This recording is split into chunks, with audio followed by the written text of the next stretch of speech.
In an ideal world where love finds you, what would you do?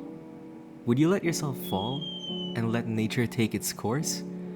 Or knowing that your choices can change the course of events, would you be more cautious with each decision?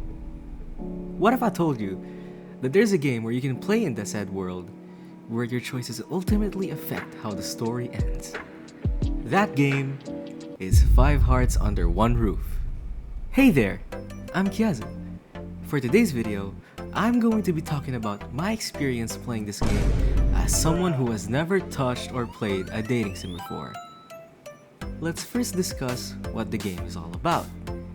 5 Hearts Under One Roof, developed by Story Taco, revolves around the main character named Yuman, who is a solitary and stay-at-home guy. He finds himself in a situation where he has to live with 5 other people after his parents turned their house into a boarding house as they left for a business trip. These 5 other people, however, are not just your average strangers, but they are special people in Yuman's life. The first of which is Komasu, who is his childhood friend of 20 years. The next resident is former idol and Yuman's first crush, Park MIN-JUNG.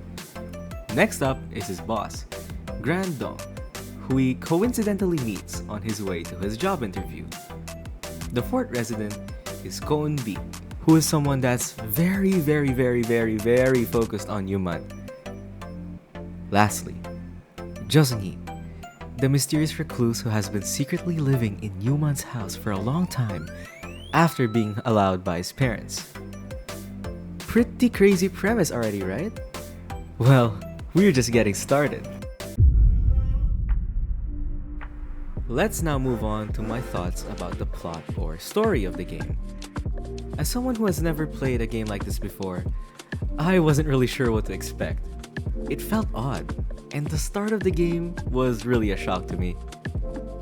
While playing the game, there are times where I just had barely anything to say at how the dialogue went.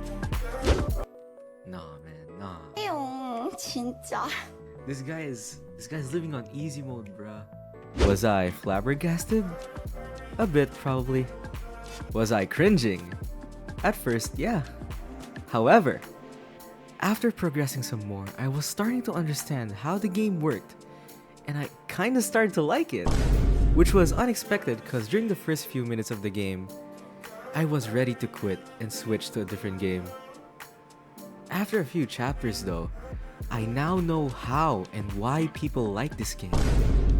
I especially loved how the story can switch from goofy moments to scenes that are also quite emotional and serious.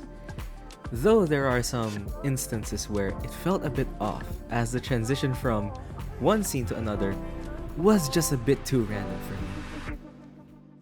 What I love most about this game, and probably other games of this genre, is choosing your ending based on your choices.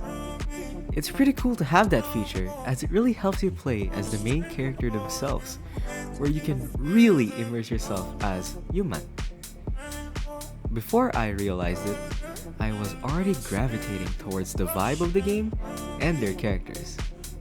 Each character has their own unique personality and backstory that reflects on how they act towards Yuman. And speaking of characters, let's move on to my favorite character in the game. Remember how we mentioned we'll talk about that former idol earlier? Well, now is the time, so let's get straight into it. Park MIN-JUNG. What I liked about this character was definitely not the fact that she's a K-pop idol and I'm a huge fan of K-pop. No. It's definitely not that. What I actually liked about her was her story. She's an idol, yeah, but her group is struggling, so she also works as a barista to make ends meet. Not gonna lie, the way she handles things and the way she interacts with Yuman is also quite nice. In the game, you can choose the person you want to be with, and it's pretty obvious which ending route I took. While I won't really say what happened, I can assure you that the ending does not disappoint.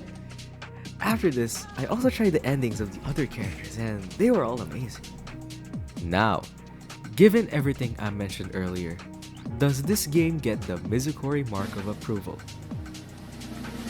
As someone who doesn't usually play games of this genre, I am happy to say that this game gets the Mizukuri mark of approval. It's a nice change of pace from the typical games I play, as I usually play games that have more of a thrill and exploration factor to it, while this one is just a bit more chill while still maintaining a good story and some good gameplay. I recommend this game to people who just want to play a game while they sit back and relax. Well, that about concludes it for today's review. If I forget to mention some details here in the voiceover, it will show up on the screen right now.